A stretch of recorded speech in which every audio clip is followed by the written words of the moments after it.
Hey guys, you are listening to or you are watching another episode of Wrestling Informer. We're back from our 3-week break. Cav's not back though. Cav is still enjoying his time off. Cav got married, by the way, Vince. Oh, wow. Good for him, man. I wish I would have known that. I would have sent him congratulations. I will now, though. Well, we have upgraded, obviously, from Cav Manning to Vince Russo. Vince Hayden.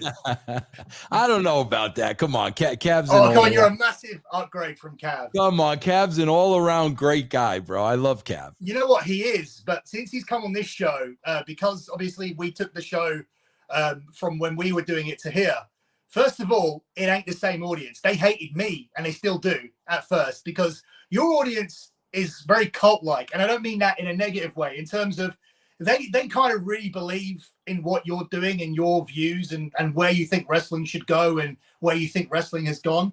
This is kind of the crossover. Yeah, there's some people who are here for Glenn because he was on your show and they believe that the business should go in that direction. But there's a lot of here as well, people who subscribe to everything. So they'll be with Conrad, they'll be with Meltzer, and they're just dying for us to go wrong. They're like, who the hell is this guy? Why is this guy here? What like they try and like they report me for any kind of controversial comments, anything non-social justice-y. I'm transphobic, I'm racist, I'm homophobic, this kind of thing. So it's very much a case of like I had to restart here completely. As for Cav, because he's not the news guy and he's just kind of the anchor, because this show works much better when there's someone to bounce off. They just turn around and go, this guy contributes nothing. This guy's boring. This guy's terrible. Like, Cav gets it the worst. Like, this audience have been on his back since day one. And that's crazy, bro, because he is such a nice guy. He is, and he's just here for me to chat with, because obviously everything when you're doing news works better when you're talking about what the story is, and then you can analyze it. Yeah. So one story that I wanted, main reason I brought you on is because privately, we've had this exact conversation before, and it's not been reported anywhere in the dirt sheets this week because they're too busy being paid by Tony Khan to report what he wants to report, and we'll talk about it if we have time. But this week, Jeff Jarrett was on the Stone Cold Steve Austin podcast, and we know, we've spoken about before, that there was a situation where Austin was supposed to work with Jarrett while you were the writer, and Austin in no way, shape, or form wanted to do any business with Jeff. That's what I was led to believe. Bro, that was, listen, it's more than that, Billy, because I'll be honest with you, bro. That was the only time Steve had heat with me and got mad at me because he thought I was trying to get him in a program with Jeff. And I swear to you, bro, that was the only time in all my time working with him that that Steve ever got upset with me, literally because he thought I was trying to sneak around and get him in a program with Jeff. Well, have a listen. This is the start of their show. They actually talk about this for 7 or 8 minutes. I'm going to play the first minute where they laugh this off, and then I'm going to kind of tell you where what they say the perceived heat was. It's nothing what me and you have ever discussed. And then we'll talk about what the real situation is and why you think maybe they didn't go into this at all and completely squash this right off the bat. Everybody look at this show. What? Hell has froze over. What do you mean hell froze over? Why would hell freeze? You're sitting across the street. It's surreal. Stone Cold is spelling Double J's name. I finally arrived. Was this a conversation that you never thought would happen? Because over the past, for I don't know how many years, every year out of when I started my wrestling career in Dallas, Texas, and shortly thereafter I would meet you, and we'd have a lot of matches together in my formative years. So I've known you almost as long as I've been in wrestling. But over the years, for some reason, the stories that go around on the internet and WrestleSpeak and all that stuff, there's perceived heat between myself and yourself. And I want to clear the air and take it off the table from the get-go. It's fierce. No. But why do you think the rumor was that we're supposed to have? And, I have been, look, it goes without saying, whether it's on a podcast or folks, that was about 20 minutes, 25 minutes before he went out and tore the house down. So I thought about, hey, but you came over to me and we chatted briefly. And I'm like, I'm gonna get me a photo with Stone Cold before he goes out. But we're going back all those years, and look, the essence of our business is people wanting to believe. That's obviously before Twitter and TikTok and everything going on. The internet has kind of just started, but people wanted to latch on, and different stories came out, and there was just real life, but look, they latched onto the story, and it kept growing and kept growing. And I can't tell you how many interviews I've done and said, "Man, Stone Cold hates your stinking guts. Why?"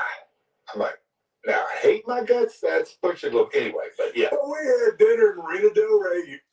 So yeah, they squashed that right off the bat. They went on to talk about what it might be perceived to, and Steve talks about how he was doing some spot shows for Jerry Jarrett. And how he was unbelievably happy that he was getting $100 for a show when it was supposed to be, because that was big money back then for a spot show. And how when it actually happened, he ended up getting $60. And Jeff Jarrett walked past him and said, "If you look at it, the more you look at it, it ain't going to get any bigger." And then he went to go and speak to Jerry Jarrett about it, and Jerry Jarrett basically said, "Hey, it wasn't as busy as we expected." And Steve said, "Oh, well, hopefully you can pay me what you said next time." So that's how they ended up squashing it. And nothing about the 98, 99, anything like that. It was nothing. Yeah, well, let me tell you something, Billy. Let me tell you something up front. Like when they talk about a hatred, I don't think Stone Cold hated Jeff Jarrett. When we talk about hatred, bro, that's the internet, Marks. Yeah, you're talking about, bro. Jim Cornette hates Vince Russo. It wasn't that at all. It wasn't that. This is exactly what it was, bro. And listen. Jeff, Stone Cold was the one that got hot at Jeff. Jeff was very, very, very apologetic and trying to make it up to Austin. So like even here, Jeff is the apologetic one, because it wasn't Jeff's heat towards Steve. Steve was the one that was hot. And here's exactly what happened. And this hasn't grown over the years, because I've told the same exact story, bro, for the last 30 freaking years. And I'll tell you where it stemmed from, because Steve told me. I never forgot. But basically what happened, bro, was Jeff came back to WWE when Austin was on top, and he had to cut a promo, and it was like a shoot promo, okay? And, bro, I used to write all Jeff stuff. All of his stuff. So I wrote the shoot promo for him. Oh, they both put you over in this interview, by the way. They both said that they like working with you every time they work with you. So I don't know if you want to check it out at some point, but it's definitely in there from both of them. Yeah. Well, I wrote Jeff's promo, but he put a part in there that I did not write. And the part he put in there was about Austin 316, that was blasphemy, because Jeff is a Christian guy. I did not write that. Now, you got to understand, with Steve Austin, bro, everything is business and everything is money. And at the time, bro, he was making a load with the Austin 316 shirt. So now Jeff says that. You can go back and look at the promo, bro. He mentions Austin 316 being blasphemy. Austin in the back is hot. And that's why he's hot, bro, because in Austin's mind, that's crazy, bro, they play, as they're running through his career, they play the promo on this episode, and they don't talk about that at all. Bro, because in Austin's mind, now you're with my money. And he was, bro, Austin was waiting right at the gorilla position for Jeff to come through. And I was there. And, bro, Austin read him the riot act. And, Jeff was just backpedaling. I think Jeff was surprised. Jeff did not think Austin was going to react that way. Austin read him the riot act. And then Austin said to me, don't ever book me with that. I will never work with him. And here's what he told me, bro.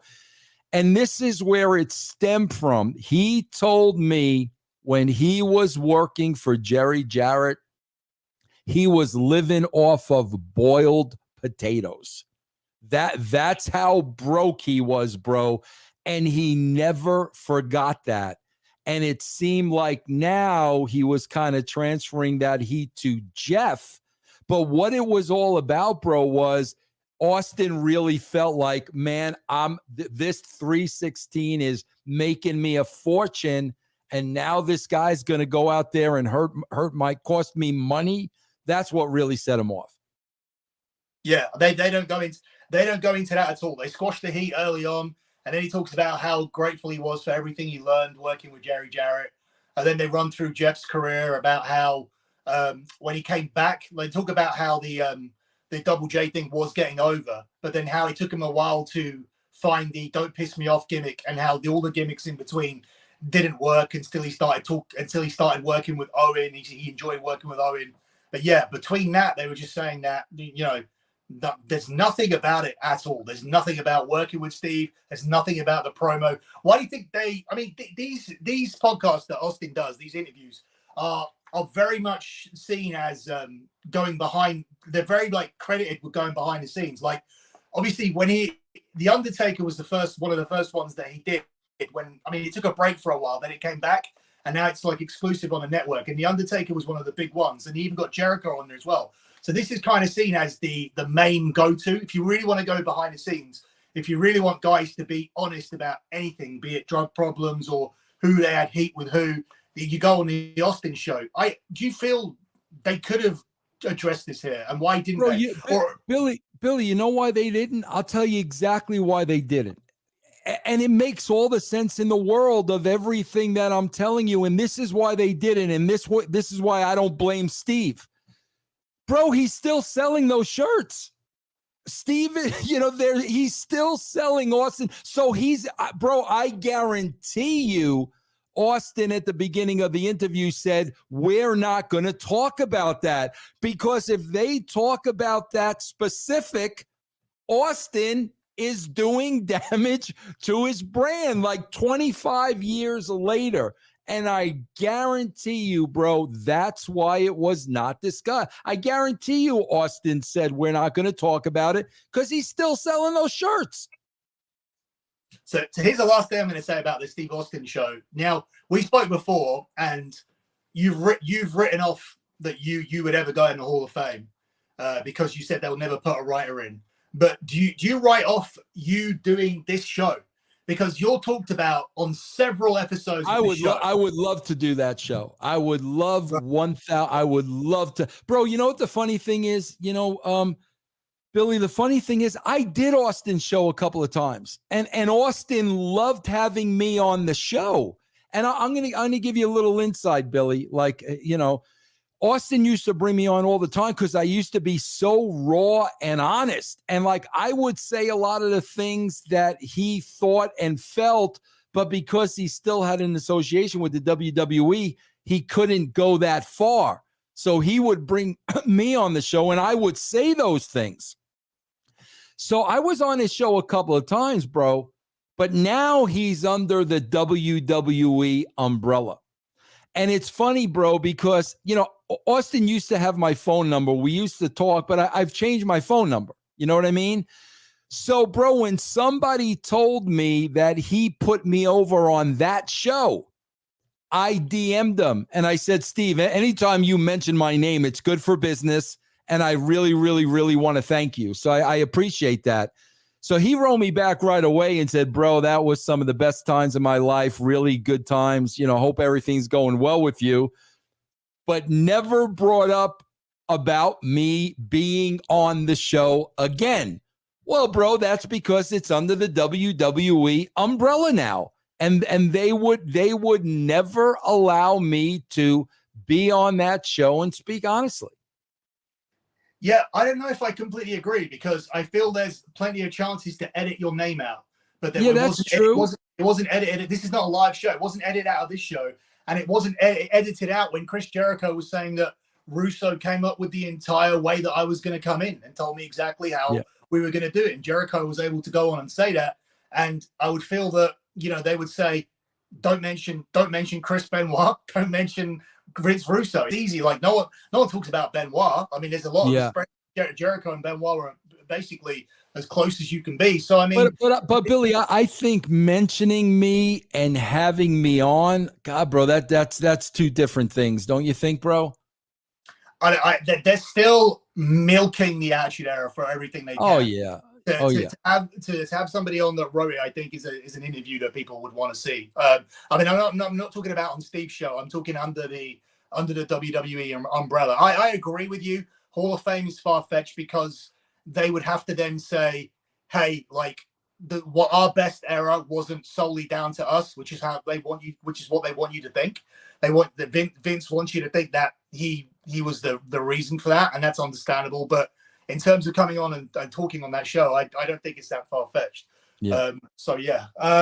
The other thing we'll talk about then, because we're pressed for time, is I wanted to get your take on this MJF situation, because the other dirt sheets are continuing to write this as if it's real, in terms of saying that MJF has really been removed from all advertising. MJF walked out of this building. MJF had a flight booked.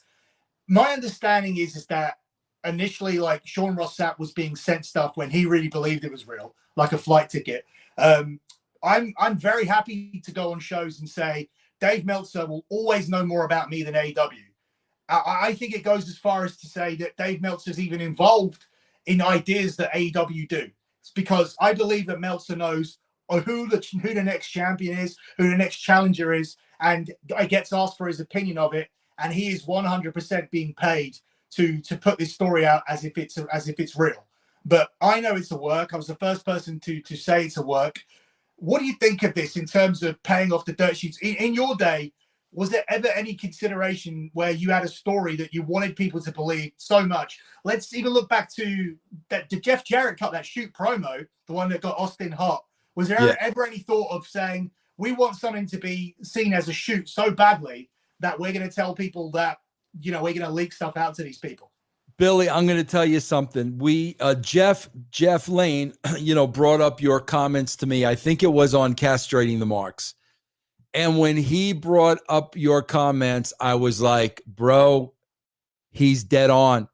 He's dead on. And I'm going to tell you why, Billy. I'm going to tell you why you're dead on. You and I both know. And here's where you differ from them. I differ from them. You and I both know. What did he read, by the way? Do you remember? The part of them being involved in the work and getting Tony Khan's information out. Yeah. Right. Bro, you and I both know they all so badly want to be a part of the business. Right. That is the hope and that is the dream. Bro, they would cut off a limb to go work for Tony Khan or to go work for Vince. They so badly want to be a part of the business because they're not. And they know they're not. They try to make it look like they are. They're not, and they know it. So now, all of a sudden, bro, if you have Tony Khan saying, hey, Dave, listen, man, Sean, hey, I want you to get this out, that out, and the other thing out. Bro, in their minds, now they're part of the business. Now they are working an angle with orders from Tony Khan. And bro, seriously, like it's one thing if they turn around and say, okay, Tony, how much you going to pay me to do that? That's what I would do. That would be my first thing. All right, Tony, you want me to put that out? What are you paying me to put that out?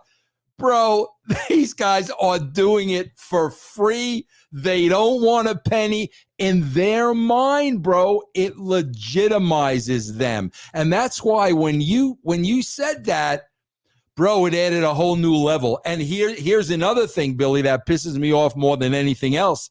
Now they're charging people to work them. So their own customers that are now paying for inside and backstage information, they're working the current people, the people that are supporting them, which to me is like, you got to be kidding me, bro. And how do you get out of it? Like, obviously the out is going to be at some point it became a work, but whilst we were reporting it, it was a shoot. It's a work now. I know that because I've been told it is, and I was even to the point where I was told exactly what MJF was going to do. I don't know when you read my story, but my story was out on the Sunday. and I said what MJF's character was about to become, and then he did the shoot promo. But what's that out? Like, when are they going to turn around and go, hey, it's a work now? Like, because they're obviously that bit has to come. Otherwise, they lose all credibility with their customers if they realize they were in on it. God, do they, Billy? Do they? These people that have been subscribing to Dave Meltzer for so long, with as many times as he's been wrong, bro, would anything stop these people from not paying him anymore? Well, yeah. Yeah, that's true. With the statistics of Dave Meltzer, yeah, I think I give him credit sometimes on a show and say that, because here's the crazy thing. I know wrestlers who look forward to his star, who check his star rating. Right. That, to me, that is an established legacy in the business. I don't agree with it, but at the moment, I feel that a lot of the wrestlers, we've got wrestlers that are more marks than we've ever had before. Whereas before, we used to have a lot of athletes, and we used to have a lot of wrestlers that had been in the business for a long time, and they didn't care about Dave. We now have the era of the guys who read the Wrestling Observer, have now become the wrestlers, and they are now waiting for the star ratings. In fact, even guys that I know and respect a lot do check the ratings. So for me, that should be his legacy, not news. I think one of the other things I learned actually was, I don't know if you can verify this or not, it's actually a little bit off topic, but was there actually ever a discussion where when Vince was going to go to jail and Jerry Jarrett was going to run the company, before you became head of creative? Absolutely, 1,000. That's why they brought Jerry Jarrett in, and that's the part I was going to say was Dave Meltzer interviewed to be part of creative? Oh God. Listen, I don't. It was before I was there, but I would highly, highly doubt that. I could tell you without a shadow of a doubt, that's why Jerry Jarrett was brought in, and that's why Pritchard and Pat Patterson. That's why they always had heat with Jerry Jarrett, and we're always trying to bury him. Because since I've been on your show, while I've been here, like at one point, I never emailed you about it or anything, but somebody did say to me one of the reasons why there's heat on Russo with Meltzer is because Russo took Meltzer's job. Meltzer thought he had it. Meltzer thought he had that. Meltzer thought he had that job in the back. Oh my God! I don't know if you know. I don't know if you know about that yourself, whether it's a bullshit story. Bro, I told you, man. Howard Finkel's job way back in the day was to give everybody the Meltzer. They used to call it the Stooge Report, right. And he would pass along to the top level all the stuff Meltzer was saying. And bro, the whole point behind it bro, they were mocking him. They were laughing at him, and everybody used to look forward to getting this report because he used to make such a horse's ass out of himself because so much of it was wrong. So for him to kind of be the butt end of their jokes, but they're also considering bringing him into work for the company. I've never heard that before in my life. Yeah, it's been put out there by Alvarez actually saying that. Oh my God! Of course. Dave's been interviewed numerous times. We'll talk more about stuff in the future. I'd like to come back on the castrating the marks. Actually, I'd love to have you back, Billy. Maybe we could do something. Maybe we could do something next week. We record the show Wednesday nights at about 6:00 Eastern. Maybe we could do something this week. Yeah, I always enjoy that show. So yeah, that's the. I think that would be the spot where I would. Oh, I think that'd be great, bro. I will. I'll email you, bro. I'll try to get you locked down. And yeah, man, come on Wednesday night. I think that'll be great, bro. Yeah. Well, bro, let's do Wednesday. I'll email you a time and all that. I'd love to have you on that show. That'll be awesome, bro.